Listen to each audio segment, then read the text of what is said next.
ಏನಾಯ್ತು? ಅಮ್ಮ, ಯಾರೋ ಗೊತ್ತಿಲ್ಲ ಸರ್, ಹಿಂದೆಯಿಂದ ಬಂದು ಜೋರಾಗಿ ಹೊಡೆದ್ಬಿಟ್ಟು ಹೊಟ್ಟೋದ್ರು. ಅಮ್ಮ, ಬೇಗ ಹಾಸ್ಪಿಟ್ಲ್ ಕರ್ಕೊಂಡೋಗಿ ಸರ್.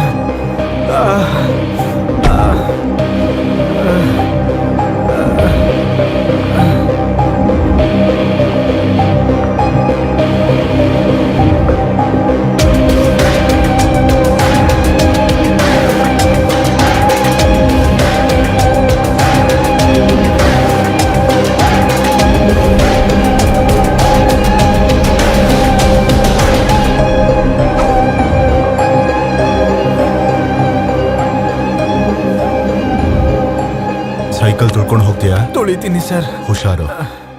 ಹೋಗಿ ಬರ್ತೀನಿ ಸರ್. Okay. ತುಂಬ ಥ್ಯಾಂಕ್ಸ್ ಸರ್. ಅಮ್ಮ, ಸಾವು ಯಾವಾಗ ಹೆಂಗ್ ಬರುತ್ತೋ ಗೊತ್ತಿಲ್ವೇ. ಅಯ್ಯಪ್ಪ.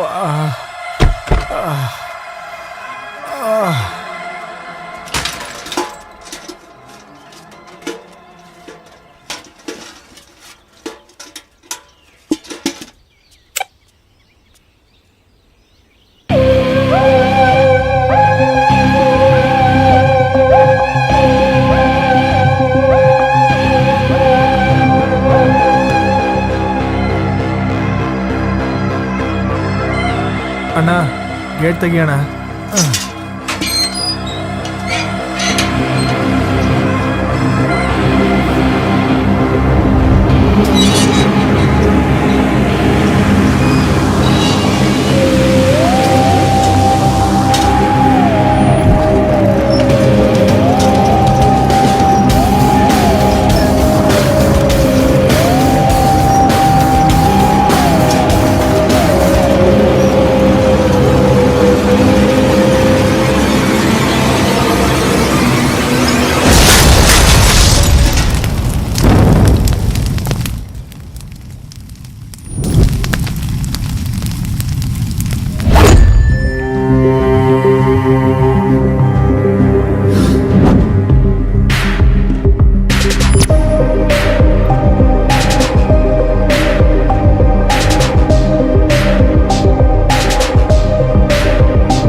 ಬಾಡಿ ಕ್ಯಾವಿಟಿ ಬಾಂಬ್ನ ಸಕ್ಸಸ್ಫುಲ್ಲಾಗಿ ಟೆಸ್ಟ್ ಮಾಡಿದ್ವಿ. ನೆಕ್ಸ್ಟ್ ಪ್ಲ್ಯಾನ್ ಏನು ಬಾಸ್? ನನಗೆ ಕ್ಯೂ ಹಬ್ಬಲ್ಲಿ ಕೆಲಸ ಮಾಡೋ 5 ಜನ ಎಂಪ್ಲಾಯೀಸ್ ಬೇಕು.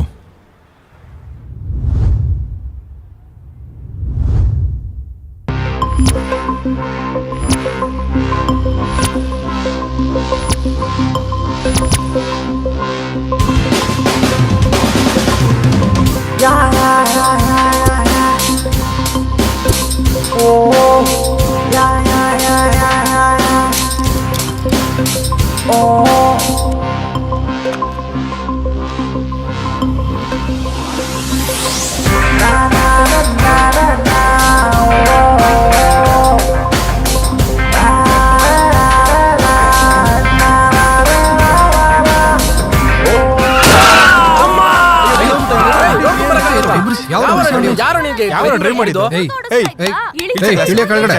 ಏಯ್, ಬಾರೋ ಹೊರಗಡೆ. ಏನಯ್ಯ ಮನುಷ್ಯನ್ ಗುದ್ಬಿಟ್ಟು ಕಾರಲ್ಲಿ ಆರಾಮಾಗಿ ಕೂತಿದ್ಯಾ? ನಿನಗೆ ಕರುಣೆನೇ ಇಲ್ವಾ? ಕಿವಿ ಕೇಳಿಸ್ತಾ ಇಲ್ವಾ? ಪಾಪ ನೋಡು ಅವನಿಗೆ ಎಷ್ಟು ಏಟ್ ಆಗಿದೆ. ಇಳಿಯೋ. ಏಯ್ ನಿಲ್ಸಲ್ಲೋ, ನಿನ್ ಕರುಣೆಯಿಂದ ಅವನೇನ್ ಬದುಕಿಲ್ಲ. ನಾನ್ ಬ್ರೇಕ್ ಹಾಕಿದ್ಕೆ ಅವ್ನ್ ಬದುಕಿದ್ದು. ಜಾಸ್ತಿ ನಾಟಕ ಮಾಡಿದ್ರೆ ನೋಡು, ಕಾರ್ ಕೆಳಗಡೆ ನೀನ್ ಇರ್ತೀಯ. ಹೋಗ ಬೇಗ ಕಾರ್ ತೆಗೆಯಪ್ಪ. ಇರಲ್ಲೇ ಇವನು ಯಾರು ವಿಶ್ರಾಂತ ಮಾಡ ನನಗೆ ಯಾಕೆ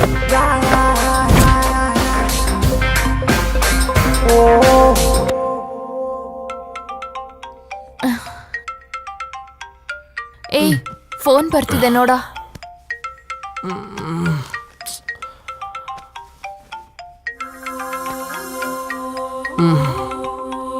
9:30 ಆಯ್ತಾ? ಹಲೋ,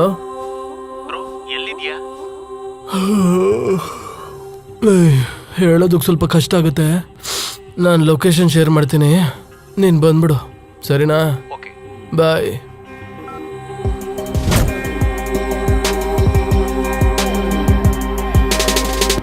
ಯಾ ಆಲ್ರೆಡಿ ನಿಮಗೆ ಫೈಲ್ ಶೇರ್ ಮಾಡಿದ್ದೀನಿ, ನೀವೊಂದ್ಸಲ ಚೆಕ್ ಮಾಡಿ. Will discuss on it later. ಬ್ಯಾಗಗೆಲ್ಲ ಜೋಡಿಸ್ಕೊಂಡಿದ್ಯಾ?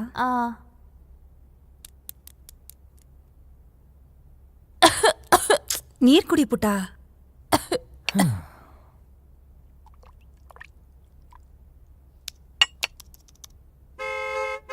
ಅಮ್ಮ ಬಸ್ ಬಂತು, ನಾನು ಹೊರಡ್ತೀನಿ. ಸಂಜು ಅಮ್ಮ, ನಿಂತ್ಕೋ bye. ಸಂಜು, ಒಂದ್ ಬಸ್ ನಿಮಿಷ, ಬಂತು, ಒಂದೇ late ತುತ್ತು. ಆಗುತ್ತೆ. ಸಂಜು ಸಂಜು,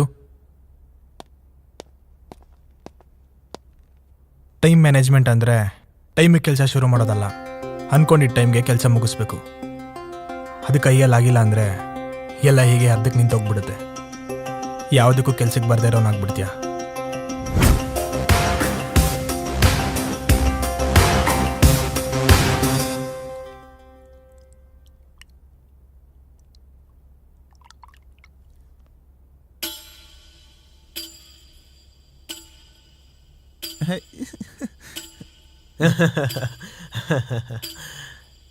ಓಕೆನೋ ಓಕೆನೋ.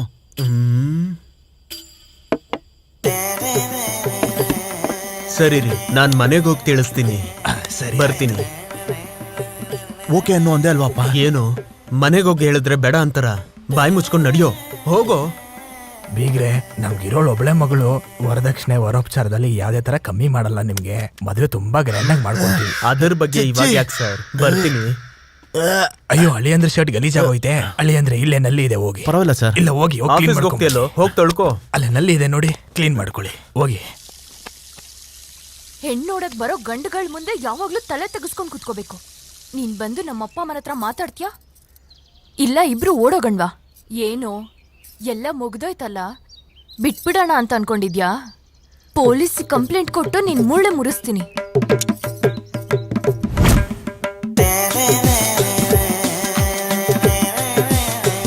ನೋಡ್ಕಂದ, ಈ ಗ್ರಹಗಳ ಸುತ್ತ ಸುತ್ತಿದ್ರೆ ನಿನಗೆ ಕಾಲು ನೋವು ಬರುತ್ತೆ ಅಷ್ಟೇ ವಿನಃ ಆಗ್ಬೇಕಾಗಿರೋ ಕೆಲಸ ಆಗಲ್ಲ. ಹೌದಾ? ಹಾಗಿದ್ರೆ ನನಗೆ ತೊಂದರೆ ಕೊಡ್ತಿರೋ ಗ್ರಹಗಳಿಗೆ ನಾನು ಏನ್ ಮಾಡ್ಬೇಕು ಸ್ವಾಮಿಗಳೇ? ಅದು ಗೊತ್ತಾಗ್ಬೇಕು ಅಂದ್ರೆ ಪ್ರಸ್ತುತ ನೀವ್ ಯಾವ ಸಮಸ್ಯೆಯಲ್ಲಿ ಒದ್ದಾಡ್ತಿದ್ರೋ ನನಗ್ ಗೊತ್ತಾಗ್ಬೇಕಲ್ಲ. ಅಂದ್ರೆ ನಮ್ಮ ಅತ್ತೆ ಮಗಳನ್ನ ನಾನು ಮದ್ವೆ ಆಗ್ಬೇಕಂತಿದ್ದೀನಿ ಗುರುಗಳೇ. ನಾಚಿಕೆ ಪಟ್ಟಿದ್ದು ಸಾಕು. ಆ ಹುಡುಗಿ ಇನ್ನ ಓಕೆ ಅಂದಿಲ್ಲ ಅನ್ಸುತ್ತೆ. ಹಾಗಾದ್ರೆ ಚಂದ್ರ ಗ್ರಹಕ್ಕೆ ಪ್ರತ್ಯೇಕ ಪೂಜೆ ಮಾಡೋಣ. ಅತ್ತೆ ಮಗಳಿಗೆ ನನ್ ಕಂಡ್ರೆ ಇಷ್ಟ, ಆದ್ರೆ ಮಾವ ಇದಾನಲ್ಲ. ಓಕೆ, ಹಾಗಾದ್ರೆ ಅಡ್ಡ ಇರೋದು ಅದಾ? ಹಾಗಾದ್ರೆ ಬುಧ ಗ್ರಹ ಪೂಜೆ ಮಾಡಿದ್ರೆ ಸರಿ ಹೋಗುತ್ತೆ. ಗುರುಗಳೇ, ನಮ್ಮ ಮಾವನ್ಗೂ ನನ್ ಕಂಡ್ರೆ ಇಷ್ಟಾನೆ, ಆದ್ರೆ ಒಳ್ಳೆ ಕೆಲ್ಸದಲ್ಲಿ ಇರೋನ್ಗೆ ಕೊಡೋಣ ಅಂತಿದ್ದಾನೆ. ಒಳ್ಳೇದಾಯ್ತು. ಹಾಗಾದ್ರೆ ನೀವು ಕೆಲ್ಸ ಹುಡ್ಕೋ ಪರಿಸ್ಥಿತಿಯಲ್ಲಿ ಇದ್ದೀರಾ. ಗುರುಗಳೇ, ಕೆಲ್ಸ ಏನಕ್ಕಿಲ್ಲ, QF ಕಂಪ್ನಿಲಿ ದೊಡ್ಡ ಪೊಸಿಷನ್ ಅಲ್ಲಿ ಇದ್ದೀನಿ ನಾನು. ಮತ್ತಿನ್ನೇನು, ನನ್ ಪ್ರಾಣ ಯಾಕೆ ತಿಂತ ಇದ್ಯಾ? ನಿನ್ ಸಮಸ್ಯೆ ಏನು? ಅಯ್ಯೋ, ನಿಜವಾದ ಪ್ರಾಬ್ಲಮ್ ಶುರುವಾಗಿದ್ದೆ ಇಲ್ಲಿ ಗುರುಗಳೇ. ಸ್ಟಾರ್ಟಿಂಗ್ ಅಲ್ಲಿ ನಾನು ಕಷ್ಟಪಟ್ಟು ಕೆಲಸ ಮಾಡ್ತಿದ್ದೆ, ಆದ್ರೆ ಮ್ಯಾನೇಜರ್ ಬೈತಾನೆ ಇದ್ದ. ಅವಾಗ ನಂಗೆ ಸ್ಯಾಲ್ರಿ 40,000 ಕೊಡ್ತಾ ಇದ್ರು. ಹಾಗಾದ್ರೆ 2 ವರ್ಷದಿಂದ ನಿನಗೆ ಇನ್ಕ್ರಿಮೆಂಟ್ ಕಡಿಮೆ ಬರ್ತಿದ್ಯಾ ಕಂದ? ಇನ್ಕ್ರಿಮೆಂಟ್ ಬಿಟ್ಟಾಕಿ ಗುರುಗಳೇ, ಈಗ ಡಿಕ್ರಿಮೆಂಟ್ ಆಗ್ತಾ ಇದೆ. ನನ್ ಸಂಬಳ ಕಟ್ಟಾಗಿ ಈಗ 25,000 ಬಂದ್ ನಿಂತಿದೆ. ಅದೆಲ್ಲ ಬಿಟ್ಟಾಕಿ ಗುರುಗಳೇ, ಇವತ್ತು ನನ್ನ ಪ್ರಾಜೆಕ್ಟ್ ಟೆಸ್ಟಿಂಗ್ ಆಗತ್ತೆ, ಅದು ಸಕ್ಸಸ್ ಆಗ್ಬೇಕು. ಅದರಿಂದ ನನಗೆ ಇನ್ಕ್ರಿಮೆಂಟ್ ಬಂದು ಪ್ರಮೋಷನ್ ಸಿಗ್ಬೇಕು. ನೀವೇನಾದ್ರೂ ಮಾಡಿ, ಏನಾದ್ರೂ ಒಂದ್ ಮಂತ್ರ ಹಾಕಿ, ಗ್ರಹಗಳು ನಂಗೆ ಸಹಕರಿಸಿದಂಗೆ ನೀವು ಮಾಡ್ಬೇಕಷ್ಟೇ. ನೀನ್ ಕೊಡೋ ಸಂಭಾವನೆ ನಮ್ ತಿಂಗಳ ಖರ್ಚಿಗೆ ಸರಿ ಹೋಗಿ